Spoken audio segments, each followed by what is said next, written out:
বছর পরে আর মক্কায় আসবে না, ঠিক না? হারামের এলাকাতে আসবে না। ওই সময় মক্কার মুশরিকরা বলছে যে তোমরা নামাজ রোজা এইসব করো, এইসব অনেক বড় কাজ তোমাদের।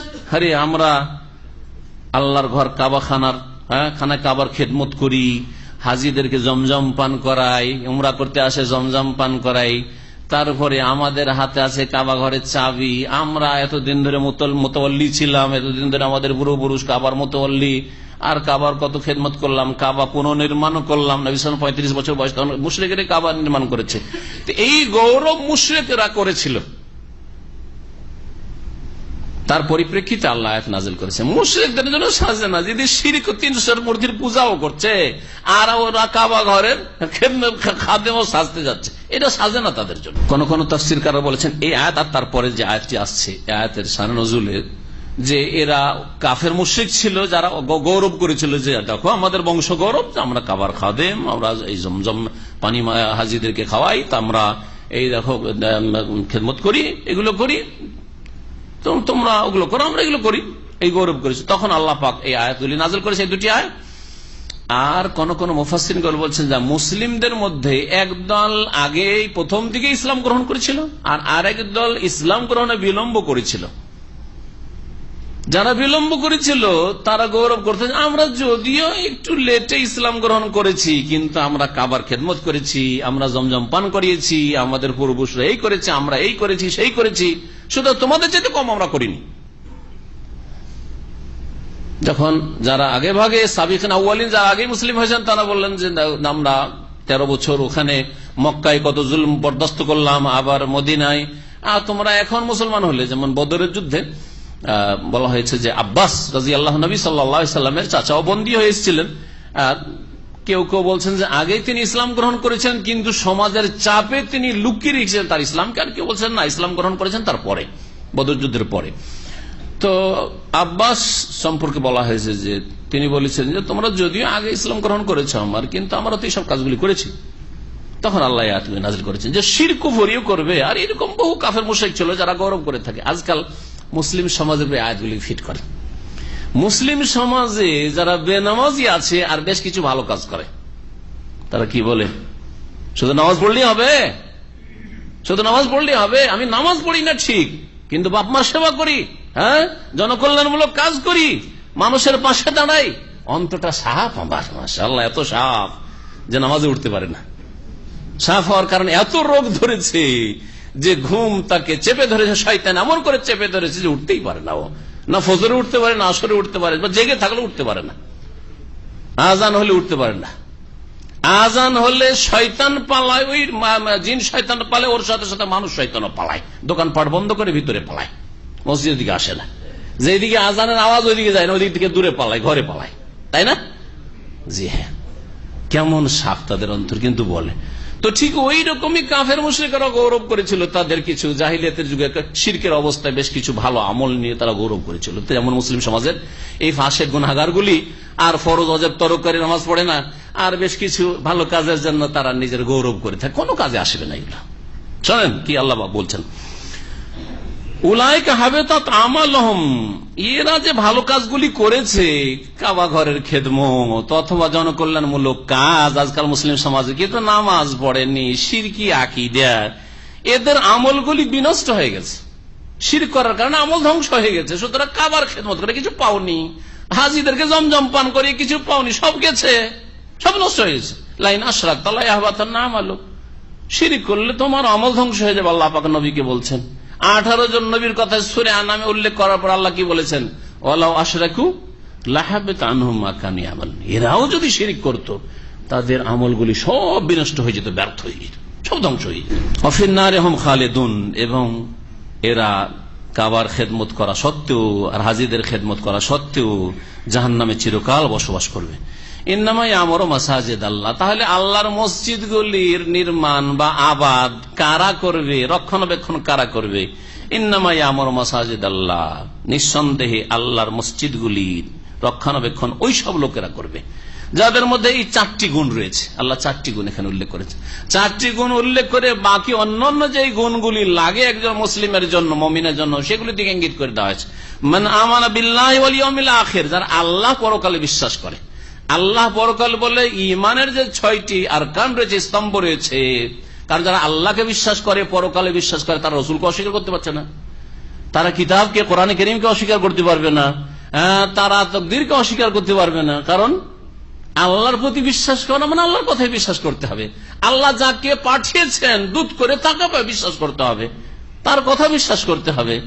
সুতরাং এখানে ইমানে যে 6টি স্তম্ভ রয়েছে, মান আমানা বিল্লাহি ওয়াল ইয়াউমিল আখিরের মধ্যেই শামিল রয়েছে। কথা যেহেতু এত লম্বা করা কোরআনে কারীমে সম্ভব না, যার ফলে আল্লাহ পাক এইভাবে কখনো আমানা বিল্লাহি ওয়াল ইয়াউমিল আখির, আল্লাহ পরকালের কথা উল্লেখ করেছেন, আর কখনো আমিনু বিল্লাহি ওয়া রাসূলিহি, আল্লাহ রাসূলের প্রতি ঈমান নিয়ে আসো, আল্লাহ এবং রাসূলের উপর, এরকম ভাবে দুটি কথা উল্লেখ করেছেন। এইভাবে আল্লাহ পাক উল্লেখ করেছেন। কিন্তু উদ্দেশ্য হচ্ছে সবগুলি, এমন নয় যে কেউ আল্লাহ আর রাসূল দুটোকে মেনেই জান্নাত পেয়ে যাবে, অথবা আল্লাহর পরকালে বিশ্বাস করেই জান্নাত পেয়ে যাবে, কখনো না।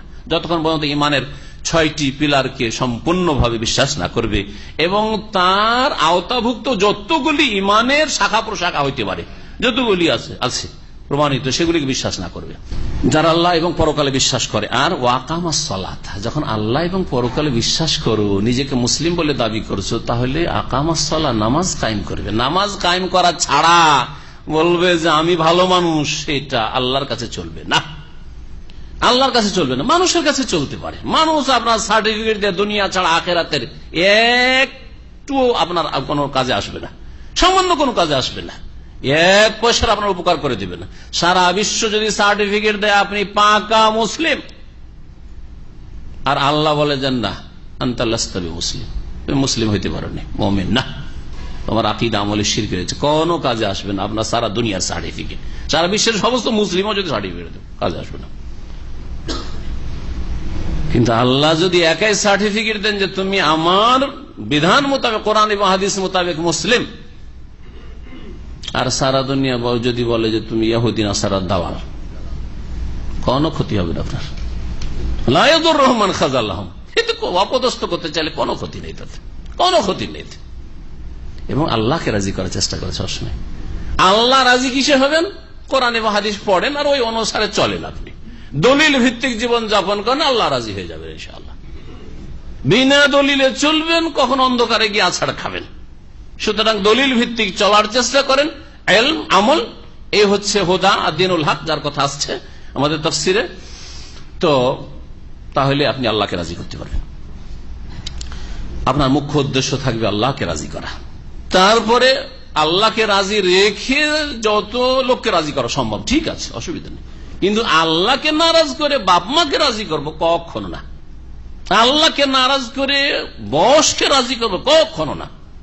আল্লাহকে নারাজ করে আমি রুজির রাস্তা খুলবো, কখনো না। আল্লাহকে রাজি করা আমার প্রথম কাজ, আর তারপরে আমার দুনিয়া কেমন হচ্ছে আল্লাহ দেখবেন, ওইটা আমি আমার কাজে চেষ্টা করব। আল্লাহ পাক বলছেন যে নামাজ কায়েম করবে। আর নামাজ কায়েম করা মানে কি? 4 ওয়াক্ত পড়লে নামাজ কায়েম হয় না। আমার নামাজ কায়েম করার উপায়, এতে 6-7টি দিক উল্লেখ করেছি, ভালো করে শুনে নেবেন, আলোচনা করি। নামাজ কায়েম করা সংখ্যার দিক থেকে, সময়ের দিক থেকে, পরিমাণের দিক থেকে, তরিকার দিক থেকে, খুশু খুজু কোয়ালিটির দিক থেকে, এরকম বিভিন্ন দিক রয়েছে, যে দিকগুলি ওতে আলোচনা করা হয়েছে। তাহলে নামাজ কায়েম হবে। ওয়াতা যাকাত, এবং যাকাত প্রদান করে, 3 নম্বর গুণ। ওয়ালাম ইয়াখশা ইল্লাল্লাহ, 4 নম্বর গুণ হচ্ছে যে আল্লাহ ছাড়া কাউকে ভয় করে না, আল্লাহকে ভয় করে। সুতরাং আল্লাহ নিয়ে আমার চিন্তা যে আল্লাহকে রাজি করতে হবে, এটা আমার প্রথম কাজ। আল্লাহকে রাজি করার পরে আমি দেখব যে আল্লাহকে রাজি রেখে কাকে রাজি করা যেতে পারে। ওয়ালাম ইয়াখশা ইল্লাল্লাহ, আল্লাহ ছাড়া কাউকে ভয় করে না। ফাসা উলাইকা আন ইয়াকুনু মিনাল মুহতাদিন, আল্লাহ পাক বলছেন যে তাহলে আশা করা যায়, এ আশা মানে আশা করা যায়। গত আলোচনাতে বলেছি যে আল্লাহ সম্পর্কে যখন আল্লাহ বলবেন যে সম্ভবত, তখন সম্ভবত না, কি অর্থ তখন? ইয়াকিনের অর্থ, নিশ্চিত। যেমন আল্লাহ শব্দ এসছে বা আশা এসছে। কিন্তু মানুষের ক্ষেত্রে যখন আমি তোমার সম্ভবত সাহায্য করব, মানে হতে পারে আবার নাও হইতে পারে। কিন্তু আল্লাহ যদি বলেন হ্যাঁ লাআল্লি, তাহলে নিশ্চিত ইয়াকিনের অর্থ, কারণ আল্লাহর ওয়াদাতে কোনোবার খিলাফ। ফাসা, তাহলে আশা করা যায় উলাইকা ইয়াকুনু মিনাল মুহতাদিন, যে এরাই হবে কি মিনাল মুহতাদিন, উলাইকা ওরাই হবে মিনাল মুহতাদিন হেদায়েত প্রাপ্ত। তাহলে হেদায়েত প্রাপ্ত হওয়ার জন্য আর হেদায়েত প্রাপ্তরাই মসজিদের খাদেম হবে, মসজিদের রক্ষণাবেক্ষণ করবে, যাদের আল্লাহ পরকাল ঈমান রয়েছে এবং শিরক মুক্ত, তার মানে শিরক মুক্ত তাওহীদ প্রতিষ্ঠাকারী, 5 ওয়াক্ত সালাত কায়েম করে আর যাকাত প্রদান করে, আল্লাহ ছাড়া কাউকে ভয় করে না।